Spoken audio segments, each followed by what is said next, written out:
Hello ಗೆಳೆಯರೆ, welcome back to my. Okay, ಈ ಒಂದು ವಿಡಿಯೋದಲ್ಲಿ ಏನಪ್ಪ ಅಂತಂದರೆ KCT ಆ್ಯಂಡ್ ನೀಟ್ ಸ್ಟೂಡೆಂಟ್ಸ್ಗೆ ನಿಮ್ಮ ಒಂದು ಅಡ್ಮಿಷನ್ಗೆ ತಕ್ಕಾಗೆ ಫೀಸ್ ಬಗ್ಗೆ ಮಾತಾಡ್ತಿದ್ದೀನಿ. ಅಂತಂದರೆ ಇಟ್ ಮೀನ್ಸ್ ಡೊನೇಷನ್ ಬಗ್ಗೆ ಮಾತಾಡ್ತೀನಿ. ಆ್ಯಂಡ್ ಇವತ್ತು ಅಡ್ಮಿಷನ್ ಆಗುವಾಗ ಏನೆಲ್ಲ ಇತ್ತು, ನನಗೂ ಕೂಡ ಕೆಲವೊಂದಿಷ್ಟು ಸ್ಟೂಡೆಂಟ್ಸ್ ಸಿಕ್ಕರು, ಮಾತಾಡಿದೆ ಎಲ್ಲನೂ ಕೂಡ ಸ್ವಲ್ಪ ನನಗೆ ಕಿವಿಗೆ ಬಿದ್ದಿದ್ದು, ಅದರ ಬಗ್ಗೆ ಈ ಒಂದು ವಿಡಿಯೋದಲ್ಲಿ ಮಾತಾಡ್ತಿದ್ದೀನಿ. ಸರಿ, ನಿಮ್ಗೆ ಗೊತ್ತಿರುವ ಹಾಗೆ ನಿಮ್ಮದು ಲಾಸ್ಟ್ ಡೇಟ್ ಬಂದುಬಿಟ್ಟು ಅಡ್ಮಿಷನ್ನು 5/9/2024 ಅಂತಂದರೆ ಇವತ್ತು 3 ಇದೆ. ನಾಳೆ ಒಂದು ದಿವಸ ನಿಮ್ದು ಏನಪ್ಪ ಅಂತಂದರೆ ಅಡ್ಮಿಷನ್ಗೆ ಓಕೆ, ನಾಳೆ ಎಷ್ಟಿದ್ರು ನೀವು ಬ್ಯಾಂಕ್ ಚಲಾನ್ ಕಟ್ಬೋದು. ಬಟ್ ಅಡ್ಮಿಷನ್ ಆರ್ಡರ್ ಕೂಡ ನಾಳೆ ನಾಡಿದವರೆಗೂ ಕೂಡ ಬರ್ತದೆ. ಬಟ್ ಕೊನೆಗೆ ಅಂತಂದರೆ ಕಾಲೇಜ್ ರಿಪೋರ್ಟ್ ಮಾಡೋ ಟೈಮಿಂಗ್ ಯಾವಾಗಿದೆ 5/9/2024 ಬಿಫೋರ್ 5:30 ಅನ್ನೋಷ್ಟರಲ್ಲಿ ಹೋಗ್ಬಿಟ್ಟು ಅಡ್ಮಿಷನ್ ಮಾಡಿಸ್ಕೋರಿ. ಓಕೆ, ಆ್ಯಂಡ್ ಅದು ಮಾಡಿಸೋಕ್ಕಿಂತ ಮುಂಚೆ ಒಂದಿಷ್ಟು ನಿಮಗೆ ಗೊತ್ತಿರಬೇಕು ಡೊನೇಷನ್ ಬಗ್ಗೆ. ಓಕೆ, ಇವಾಗ ಏನಪ್ಪ ಅಂತಂದರೆ ಎಷ್ಟೋ ಹುಡುಗರಿಗೆ ಗೌರ್ಮೆಂಟ್ ಕಾಲೇಜ್ ಸಿಕ್ಕಿತ್ತು ಅಂದರೆ ಗೌರ್ಮೆಂಟ್ ಕಾಲೇಜಲ್ಲಿ ಏನು ದುಡ್ಡು ಕೇಳಲ್ಲ. ಓಕೆ, ಸಪ್ರೇಟಾಗಿ ದುಡ್ಡು ಏನು ಜಾಸ್ತಿ ಕೇಳಲ್ಲ. ಈಗ ನೋಡಿರಿ, ವರ್ಷಕ್ಕಿಂತ ವರ್ಷ ದುಡ್ಡು ಫೀಸ್ ಜಾಸ್ತಿ ಮಾಡ್ತಿರ್ತಾರೆ. ಓಕೆ, ಬಹಳ ಮಾಡಲ್ಲ. ಓಕೆ, ಗೌರ್ಮೆಂಟ್ ಕಾಲೇಜಲ್ಲಿ ಜಾಸ್ತಿ ಮಾಡಲ್ಲ, 1,000 2,000 ಮಾಡ್ಬೋದು ಅಷ್ಟೇ. ಮಾಡಿದ್ರು ಸಹಿತ ಲೈಕ್ ನಮ್ಮ ಕಾಲೇಜಲ್ಲಿ ಕನ್ಸಿಸ್ಟೆನ್ಸಿ ಎಷ್ಟು ಮೇಂಟೈನ್ ಮಾಡ್ತಿದ್ದಾರೆ ಅಂತಂದರೆ ಇದು 5ನೇ ವರ್ಷ. ಓಕೆ, 5ನೇ ವರ್ಷನೂ ಕೂಡ ಸೇಮ್ ಫಸ್ಟ್ ಇಯರ್ಗೆ ಎಷ್ಟು ಫೀಸ್ ಇದೆಯೋ ಅಷ್ಟೇ ಇದೆ. ಅಂತಂದರೆ 18,700 ಏನಿತ್ತು, ಈ ವರ್ಷನೂ ಕೂಡ 18,700 ಇಟ್ಟಿದ್ದಾರೆ. ಓಕೆ, ಬಟ್ ಸೆಕೆಂಡ್ ಇಯರ್ ಕಡಿಮೆ ಆಗಿದೆ. ಓಕೆ, ಸೆಕೆಂಡ್ ಇಯರ್ ಬಂದ ತಕ್ಷಣ 12,000-13,000 ಮಾಡ್ತಾರೆ. ಬಟ್ ಫಸ್ಟ್ ಇಯರ್ ಅಂತ 18,700 ಮಾಡಿದ್ದಾರೆ. ನಿಮ್ಗೆ ಗೊತ್ತಿದೆ ನಮ್ಮ ಕಾಲೇಜ್ ಯಾವ್ದು ಅಂತ ಎಷ್ಟೋ ಸ್ಟೂಡೆಂಟ್ಸ್ ಗೊತ್ತಿರುತ್ತೆ. ಓಕೆ, ಈಗ ನಾನೇ ಅಂದರೆ BS ನರ್ಸಿಂಗ್ ಸ್ಟೂಡೆಂಟ್ ಬಗ್ಗೆ ಮಾತಾಡ್ತಿದ್ದೀನಿ. BS ನರ್ಸಿಂಗ್ ಸ್ಟೂಡೆಂಟ್ಸ್ ಮೊದಲು ಹೇಳ್ತಿದ್ದೀನಿ, ನಿಮಗೆ ಗೌರ್ಮೆಂಟ್ ಕಾಲೇಜ್ ಸಿಕ್ಕರೆ 20,000 ಮೇಲ್ಗಡೆ ಆಗಲ್ಲ ಅಂತ ನಾನು ಯಾವಾಗಲೂ ಕೂಡ ಹೇಳಿದೆ, ಇವಾಗಲೂ ಕೂಡ ಹಂಗೆ ಹೇಳ್ತೀನಿ. ಬಟ್ ಪ್ರೈವೇಟ್ ಕಾಲೇಜ್ ಸಿಕ್ಕಾಗ ಓಕೆ, ಎಲ್ಲ ಕೋರ್ಸ್ ಬಗ್ಗೆ ಕೂಡ ಮಾತಾಡ್ತೀನಿ. ಸದ್ಯಕ್ಕೆ ಸ್ವಲ್ಪ ವೇಟ್ ಮಾಡಿ. ಓಕೆ, ಡೊನೇಷನ್ ಬಗ್ಗೆ ಮಾತಾಡ್ತಿದ್ದೀನಿ. ಈಗ ಗೌರ್ಮೆಂಟ್ ಕಾಲೇಜ್ ಸಿಕ್ಕರೆ 20,000 ಮೇಲೆ ಆಗಿಲ್ಲ ಅಂತ ಗೊತ್ತಾಯಿತು. ಓಕೆ, ಗೌರ್ಮೆಂಟ್ ಕಾಲೇಜ್ ಅಂತಲೂ ಡೊನೇಷನ್ ತೊಗೊಳಕ್ಕೆ ಬರಲ್ಲ. Okay, but in case private college ಸಿಕ್ಕಾಗ ಯಾವ ರೀತಿ ಆಗುತ್ತೆ? ಸರಿ, ನನಗೆ ಸ್ಟೂಡೆಂಟ್ ಇವತ್ತು ಮೆಸೇಜ್ ಮಾಡಿದ್ದು, ಅಣ್ಣ ನಮಗೆ ಒಂದು ನಮ್ಮ ಕಾಲೇಜು ಓಕೆ ಕಾಲೇಜ್ ಸಿಕ್ಕಿದೆ, ಬೇಸ್ನಲ್ಲಿ ಸ್ಟೂಡೆಂಟ್ ಕೇಳ್ತಿದ್ದ, OPN alert, it means GP alert ಆಗಿದೆ, ಏನು ಮಾಡ್ಬೇಕಣ್ಣ? ಓಕೆ, ಫೀಸ್ ಬಂದುಬಿಟ್ಟು ನಮ್ಗೆ ಏನಾಗ್ತಿದೆ ಅಂತಂದರೆ 2 ಲಕ್ಷ ಕೇಳ್ತಿದ್ದಾರೆ, 1.5 ಲಕ್ಷ. ಒಂದು ಕಾಲೇಜ್ ಯಾವನೋ ಸ್ಟೂಡೆಂಟ್ ಕೇಳಿದ 3 ಲಕ್ಷ ಕೇಳ್ತಿದ್ದಾರೆ ಬರ್ತಾರೆ ಅಂತಂದು. ಈ ರೀತಿ ನಿಮಗೂ ಕೇಳ್ತಿರ್ಬೋದು. ಓಕೆ, ನೀವು ಒಂದು ಇಂಜಿನಿಯರ್ ಸ್ಟೂಡೆಂಟ್ಸ್ ಆಗಿದ್ರು ಕೂಡ ನಿಮಗೂ ಕೂಡ ಓಕೆ, ಇಲ್ಲಿ ಏನು ಫೀಸ್ ಇದೆಯೋ ಅದನ್ನ ಬಿಟ್ಟು ಮ್ಯಾಕ್ಸಿಮಮ್ ದುಡ್ಡು ಜಾಸ್ತಿ ಕೇಳ್ತಾರದು ಒಂದೊಂದು ಕಾಲೇಜಲ್ಲಿ. ಓಕೆ, ಅವಾಗ ಏನು ಮಾಡಬೇಕಪ್ಪ ಅಂದರೆ, ಈಗ ಗೌರ್ಮೆಂಟ್ ಸೀಟ್ ಆಗಿತ್ತಂದರೆ ಏನು ಮಾಡೋಕ್ಕೆ ಬರಲ್ಲ. ಇನ್ ಕೇಸ್ ನಿಮಗೆ ಓಕೆ ಪ್ರೈವೇಟ್ ಸೀಟ್ ಅಲಾಟ್ ಆಗಿತ್ತು ಅಂತಂದರೆ ಕಾಲೇಜ್ ಅವ್ರು ಎಷ್ಟು ಹೇಳ್ತಾರೋ ಅಷ್ಟು ಕೊಡಲೇಬೇಕು. ನಾವು ಏನೂ ಕೂಡ ಮಾತಾಡೋಕ್ಕೂ ಬರೋದಿಲ್ಲ. ಓಕೆ, ಈಗ ಲೈಕ್ ಎಕ್ಸಾಂಪಲ್ ಹೇಳೋದಂತಂದರೆ, ಈಗ ಪ್ರೈವೇಟ್ ಕಾಲೇಜಲ್ಲೂ ಕೂಡ ಗೌರ್ಮೆಂಟ್ ಸೀಟ್ ಇರ್ತಾವೆ. ಲೈಕ್ GG ಅಂತ ಏನಂತ ಕರಿತೀವಿ. GG ಅಲಾಟ್ ಆದಾಗ ಯಾವುದೇ ರೀತಿ ತೊಂದರೆ ಇರೋಲ್ಲ. ನಿಮ್ಗೆ ಎಷ್ಟು ಅಂದರೆ 40-50 ಮೇಲ್ಗಡೆ ಅಂತೂ ಹೋಗಲ್ಲ. ಓಕೆ, ಆ ಒಂದು ಕಾಲೇಜಲ್ಲಿ ಇನ್ ಕೇಸ್ ಓಕೆ ಹಬ್ಬ ಬಂದರೆ 60,000 ತೊಗೋಬೋದು, ಅದಕ್ಕಿಂತಲೇ ಮೇಲೆ ಹೋಗಲ್ಲ. ಬಟ್ ಏನಾಗಿದೆ ಅಂತಂದರೆ, ಇಲ್ಲಿ ಏನಾಗ್ತಿದೆ ಅಂತಂದರೆ ಎಷ್ಟೋ ಸ್ಟೂಡೆಂಟ್ಸ್ಗೆ ಪ್ರೈವೇಟು ಕಾಲೇಜಲ್ಲಿ ಪ್ರೈವೇಟ್ ಸೀಟೇ ಸಿಕ್ಬಿಡದೆ. ಸೊ ಏನು ಮಾಡೋಕ್ಕೆ ಬರಲ್ಲ. ಅವಾಗ ನಿಮ್ಗೆ ಏನಿದೆ ಅಂತ ದುಡ್ಡು ಎಷ್ಟಿದೆ ಅಷ್ಟು ಕಟ್ಟಬೇಕಾಗುತ್ತೆ.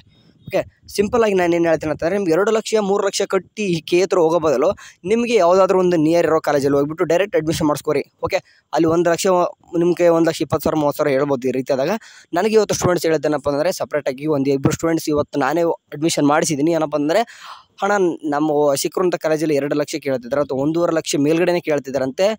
ಓಕೆ, ಮತ್ತು ಬುಕ್ಸ್ ಬಿಟ್ಟು ಡ್ರೆಸ್ ಬಿಟ್ಟು ಇಷ್ಟೊಂದೆಲ್ಲ ಕೇಳ್ತಿದ್ದಾರೆ ಅಂತಂದರೆ ಸಪ್ರೇಟಾಗಿ ದುಡ್ಡು ಇನ್ನೂ ಕೂಡ ಜಾಸ್ತಿ ಮಾಡ್ತಾರೆ. ಓಕೆ, ಅಂದರೆ ಇನ್ನೂ ಕೂಡ ಜಾಸ್ತಿ ದುಡ್ಡು ಆಗುತ್ತೆ ಅಂತ ಅರ್ಥ. ಸೊ ಹಂಗಾಗ್ಬಿಟ್ಟು ಈ ಒಂದು ಸ್ಟೂಡೆಂಟ್ಸ್ಗೆ with books dress and college ಚೆನ್ನಾಗಿರೋದು ಕೂಡ ರೆಫರ್ ಮಾಡ್ಬೇಕಂದ್ರೆ, ನಾನು ಸ್ವಲ್ಪ ಚೆನ್ನಾಗಿರೋದು ಬೆಳಗ್ಗೆ ಒಂದು ಮಾರ್ನಿಂಗ್ ವಿಡಿಯೋ ಹಾಕಿದೆ. ಆ ಒಂದು ಕಾಲೇಜ್ಗೆ ಈಗಾಗಲೇ 2 ಅಡ್ಮಿಷನ್ ಮಾಡಿಸ್ಕೊಂಡ್ರು. ಓಕೆ, ಏನಕ್ಕೆ ಇದನ್ನೆಲ್ಲ ಹೇಳಿದೆ ಅಂತಂದರೆ, ಡೊನೇಷನ್ ಅಂತ ಬಂದ ತಕ್ಷಣ ನೀವು ಥ್ರೂ ಅಡ್ಮಿಷನ್ ಮಾಡಿಸ್ಕೊತಿದ್ದೀರ ಅಂತಂದರೆ ಕಡಿಮೆ ದುಡ್ಡು ಇರ್ತದೆ ಅನ್ನೋಕ್ಕೋಸ್ಕರನೇ ಥ್ರೂ ಬರ್ತಿದ್ರು. ಬಟ್ ಇಲ್ಲಿ ಏನಾಗಿದೆ ಅಂತಾರೆ, ಇಷ್ಟು ದಿನ ಕಾಯ್ದು ಸಡನ್ನಾಗಿ ಈ ರೀತಿ ಶಾಕ್ ಕೊಟ್ಟಾಗ ನಿಮಗೂ ಕೂಡ ಒಂಥರ ಆಗುತ್ತೆ.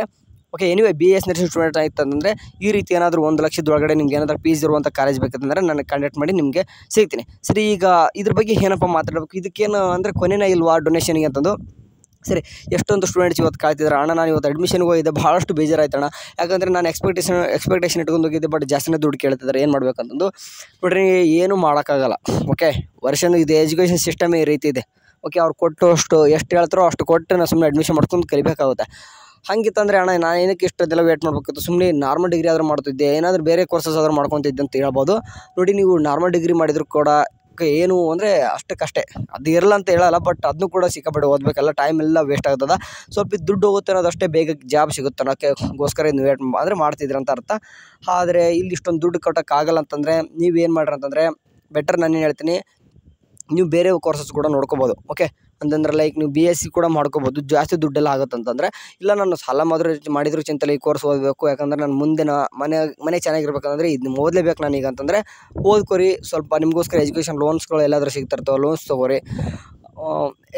ಓಕೆ ಇದು ವಯಸ್ಸನ್ನು ಕೂಡ ಇದ್ದಿದ್ದ ಡೊನೇಷನ್ ಸಿಕ್ಕಾಪಡೆ ದುಡ್ಡು ಕೇಳ್ತಾರೆ. ಅದರಲ್ಲೂ ಕೂಡ ಈಗ ಅದಕ್ಕೋಸ್ಕರ ಏನು ಮಾಡ್ತಾರೆ ಅಂತಂದರೆ KCET ಸ್ಟೂಡೆಂಟ್ಸ್ ಎಲ್ಲರದು, ಅದರಲ್ಲೂ ಎಸ್ಪೆಷಲಿ ಇಂಜಿನಿಯರ್ ಸ್ಟೂಡೆಂಟ್ಸ್ ನಿಮಗೆ ಫೀಸ್ ಬರೋಬ್ಬರಿ 1 ಲಕ್ಷ ಮೇಲೆ ಇರುತ್ತೆ. ಓಕೆ, ಅಷ್ಟು ದುಡ್ಡು ಕೂಡ ಒಮ್ಮೆಲೆ ಕಟ್ಸ್ಕೋಬೇಕಂತಂದ್ರೆ ನೋಡಿರಿ ಎಷ್ಟು ಸ್ಟೂಡೆಂಟ್ಸ್ ಇರ್ತಾರೆ, 2 ಲಕ್ಷ ಸ್ಟೂಡೆಂಟ್ಸ್ ಇರ್ತಾರೆ. ಅದರಲ್ಲಿ ನಿಮ್ಮ ಇಂಜಿನಿಯರಿಂಗ್ದವರೇ 1 ಲಕ್ಷ ಆಗಿಬಿಡ್ತಾರೆ. ಎಲ್ಲರ ಹತ್ರ 1 ಲಕ್ಷ ಇಸ್ಕೊಂಡ್ರೆ ಎಷ್ಟು ದುಡ್ಡು ಆಗುತ್ತೆ ನೀವು ನೆನ್ಪಿಡೋರು ಅಂತಂದರೆ ಎಜುಕೇಷನ್ ಸಿಸ್ಟಮ್ ಅನ್ನೋದು ಪೂರ್ತಿ ಏನಪ್ಪ ಅಂತಂದರೆ ಇದೆಲ್ಲ ಹಣ. ಓಕೆ, ಮನಿ ಮೇಲೆ ನಿಂತು ಬಿಡೋದ, ಏನು ಮಾಡೋಕ್ಕಾಗಲ್ಲ, ಕೊಟ್ಟಷ್ಟು ಕೊಡಬೇಕಾಗ್ತದೆ. ಎಸ್ಪೆಷಲಿ ನೋಡಿರಿ ಲೈಕ್ ಈಗ ಇಂಜಿನಿಯರ್ ಸ್ಟೂಡೆಂಟ್ ಯಾವ ರೀತಿ ಆಗಿದೆ ಅಂತಂದರೆ ಈಗ 1,07,000 ಎಷ್ಟೇ ಇದಿಲ್ಲ ಅಷ್ಟು ಕೂಡ ಕಟ್ತೀರಾ, ಮತ್ತು ಕಾಲೇಜಿಗೆ ಬಂದು ಕೂಡ ಕೇಳ್ತಾರೆ. ಓಕೆ, ಕಾಲೇಜ್ ಬಂದು ಕೇಳ್ತಾರೆ, ಮತ್ತು ಮುಂದೆ ಅವಾಗ ಕೇಳ್ತಾನೆ ಇರ್ತಾರೆ. ಒಟ್ಟೇನಪ್ಪ 4 ವರ್ಷ ಮುಗಿಯೋರು ಕೂಡ ನಿಮ್ಮ ದುಡ್ಡು ತಿಂತಾನೆ ಇರ್ತಾರೆ. ಸೇಮ್ ನಮ್ಮ ನರ್ಸಿಂಗ್ ಸ್ಟೂಡೆಂಟ್ಸು ಕೂಡ ಅದೇ ರೀತಿ ಆಗ್ತಿದೆ. ನಿಮಗೆ ಪದೇ ಹೇಳ್ತಿದ್ದೀನಿ ನಾನು, ನಿಮ್ಗೆ ಅಷ್ಟೊಂದು ದುಡ್ಡು ಕಟ್ಟೆ ಹೋಗೋಕ್ಕಾಗಲಿಲ್ಲ ಅಂತಂದರೆ ನಾನು ಹೇಳಿದೆ, ಈ ಒಂದು ಸ್ಟೂಡೆಂಟ್ಸ್ ಬೇಕಾದರೆ ನಿಮ್ಗೆ ಆಮೇಲೆ ಬೇಕಾದ್ರೆ ಹೇಳ್ತೀನಿ ನಿಮ್ಗೆ ಯಾವ ರೀತಿ ಇದೆ ಕಾಲೇಜ್ ಎಲ್ಲನೂ ಕೂಡ ನಿಮ್ಗೆ ಡೀಟೇಲ್ಸ್ ಬೇಕಾದ್ರೆ ಹೇಳಿದ್ದೀನಿ.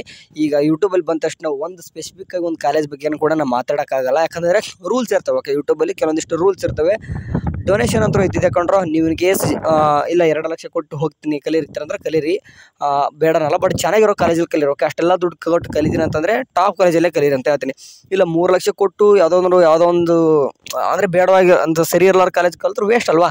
ಓಕೆ, 2 ಲಕ್ಷ 1.5 ಲಕ್ಷ ಈ ರೀತಿ ಎಲ್ಲ ನೋಡ್ತಾ ಇದ್ದೀನಿ ನಾನು. ಓಕೆ, ಎನಿವೇ ನೀವು ಗೌರ್ಮೆಂಟ್ ಸೀಟ್ಗೋಸ್ಕರ ಇಲ್ಲಿವರೆಗೂ ವೇಟ್ ಮಾಡಿದರೆ ಯಾರಿಗೆಲ್ಲ ಸೀಟ್ ಸಿಕ್ಕಲ್ಲ ಅವರು ಕೂಡ ಸೆಕೆಂಡ್ ರೌಂಡ್ವರೆಗೂ ವೇಟ್ ಮಾಡಿರಿ, ಸೀಟ್ ಸಿಗುತ್ತೆ ಅಂತ ಒಂದು ಹೋಪ್ ಇರಲಿ.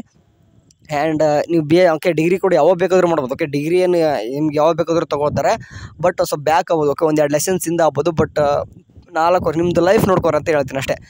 ಡೊನೇಷನ್ ಬಗ್ಗೆ ಸ್ವಲ್ಪ ಹೆಸರು ಇರಲಿ. ಏನಾದರೂ ಹಂಗೂ ಅತಿ ಜಾಸ್ತಿ ಕೇಳಿದ್ರೆ KEದಲ್ಲಿ ರಿಪೋರ್ಟ್ ಮಾಡೋದಿರುತ್ತೆ. ಓಕೆ, ಅಡ್ಮಿಷನ್ ಮಾಡಿಸಿ ಆದಮೇಲೆ ಒಂದು ರಿಪೋರ್ಟ್ ಮಾಡೋದಿರ್ತದೆ, ಅಥವಾ KEದವ್ರಿಗೆ ರಿಪೋರ್ಟ್ ಮಾಡಿದ್ರೆ ಸ್ವಲ್ಪ ಆ್ಯಕ್ಷನ್ ತೊಗೋಬೋದು. ಓಕೆ, ಸರಿ ನೋಡೋಣ ನಿಮ್ಗೆ ಎಷ್ಟು ಡೊನೇಷನ್ ಕೇಳಿದ್ರು ನಿಮ್ಮ ಈ ಒಂದು ಕಾಮೆಂಟ್ ಸೆಕ್ಷನ್ ಹೋಗ್ಬಿಟ್ಟು ನೀವು ಹೋಗಿರ್ತಕ್ಕಂಥ ಕಾಲೇಜಲ್ಲಿ ಎಷ್ಟು ಡೊನೇಷನ್ ತೊಗೊಂಡ್ರು ಅದನ್ನ ಕಮೆಂಟ್ ಮಾಡಿರಿ. ಯಾಕಂದರೆ ಈಗ ಚಾಯ್ಸ್ 2 ಚಾಯ್ಸ್ 3 ಕೊಟ್ಟಂಥ ಸ್ಟೂಡೆಂಟ್ಸ್ಗೆ ಸ್ವಲ್ಪ ಅರ್ಥ ಆಗುತ್ತೆ. ಓಕೆ, ಅಂದರೆ ಚಾಯ್ಸ್ 2 ಚಾಯ್ಸ್ 3 ಸ್ಟೂಡೆಂಟ್ಸ್ ಕೂಡ ಈಗ ವಿಡಿಯೋ ನೋಡ್ತಿರ್ತೀರ, ಈಗ ಅರ್ಥ ಆಗುತ್ತೆ. ಚಾಯ್ಸ್ 1 ಕೊಟ್ಟಂಥ ಸ್ಟೂಡೆಂಟ್ ಅಡ್ಮಿಷನ್ ಮಾಡ್ಸೋಕೆ ಹೋಗಿರ್ತಾರೆ, ಎಷ್ಟೆಲ್ಲ ಡೊನೇಷನ್ ಕೇಳಿದ್ರು, ಸ್ವಲ್ಪ ಈಗಾದರೂ ಅಂದರೆ ಹಣ ರೆಡಿ ಮಾಡ್ಕೊತಾರೆ ಅನ್ನೋಕ್ಕೋಸ್ಕರ ಈ ಒಂದು ವಿಡಿಯೋ ಮಾಡ್ತಿರೋದು. ಸಾಧ್ಯ ಆಗಿತ್ತು ಅಂದರೆ ಯಾರೆಲ್ಲ ಈಗ ಗೌರ್ಮೆಂಟ್ ಕಾಲೇಜ್ ನಿಮ್ದು ಯಾವ ಕಾಲೇಜು ಆ ಕಾಲೇಜಲ್ಲಿ ಎಷ್ಟು ಫೀಸ್ ತೊಗೊಂಡ್ರು, ಓಕೆ ಟೋಟಲ್ ಫೀಸ್ ಹೇಳ್ಬಿಡಿ ಎಲ್ಲರೂ. ಓಕೆ, ಅದಕ್ಕೋಸ್ಕರ ಈ ವಿಡಿಯೋ ಮಾಡ್ತಿರೋದು, ಯಾಕಂದರೆ ಬೇರೆ ಸ್ಟೂಡೆಂಟ್ಸ್ ಕೂಡ ಹೆಲ್ಪ್ ಆಗಲಿ ಅನ್ನೋಕ್ಕೋಸ್ಕರ ಈ ವಿಡಿಯೋ ಮಾಡಿದ್ದೀನಿ. ಬೇಗ ಹೋಗ್ಬಿಟ್ಟು ನಿಮ್ಮ ಕಾಲೇಜ್ ಮತ್ತು ನಿಮ್ಗೆ ಎಷ್ಟು ಫೀಸ್ ತೊಗೊಂಡ್ರೆ ಇವತ್ತು ಎಲ್ಲನೂ ಕೂಡ ಹಾಕಿ ಬೇರೆ ಒಂದು ಸ್ಟೂಡೆಂಟ್ಸ್ ಆ ಕಮೆಂಟ್ಸ್ ನೋಡ್ಕೊಂಡ್ರೆ ಅಂದರೆ ಆ ಒಂದು ಸ್ಟೂಡೆಂಟ್ ನೀವು ಬೇರೆ ಒಂದು ಸ್ಟೂಡೆಂಟ್ ನಿಮ್ಮ ಕಾಲೇಜಲ್ಲಿ ಸಿಕ್ಕತ್ತಂದರೆ ಅವ್ನಿಗೆ ಹಣ ಆದರೂ ರೆಡಿ ಮಾಡ್ಕೊತಾನೆ. ಓಕೆ, ನಿಮ್ಮ ಕ್ಯಾಟಗರಿನ ಕೂಡ ಮೆನ್ಷನ್ ಮಾಡಿರಿ ಅದರಲ್ಲಿ. ಓಕೆ, ಸರಿ ಎನಿವೇ ಏನಾದರೂ KE ಅಪ್ಡೇಟ್ ಬಂದರೆ ತಿಳಿಸ್ತೀನಿ. ಎಲ್ಲರೂ ಚಾನಲ್ ನೋಡ್ತಾರೆ. ಟೇಕ್ ಕೇರ್, ಬಾಯ್.